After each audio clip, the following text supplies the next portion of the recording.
আব্দুল্লাহ আপনার বানাইল কথা, এই কথা তো সিরতর কিতাবে প্রমাণ। আল্লাহর হাবিব দেশে দুনিয়ার তসলিম আনছ, এই সময় নবীজির মা আমেনা কই, আমি আমার ঘরের ভিতরে বন্ধ আসলাম, যে ঘরটা আসিল মূলত অন্ধকার, কিন্তু আমার বাচ্চা জমিটা হওয়ার লগে লগে গোটা ঘরটা আলোকিত হয়ে গেল। আমি আমার নিজের চোখকে আমার গর্তনে বইয়া সুদূর শাম দেশের বর্তমান সিরিয়ার উষা উষা লাল লাল বিল্ডিং যখন আমি আমার নিজের চোখকে আমি দেখিলেছি। এই নবীর এমন দুনিয়ায় চাইলা গোটা ঘরটা নূরের আলো আলোকিত হইল।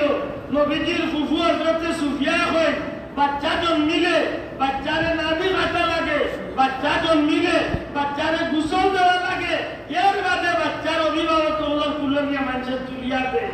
আমার মনের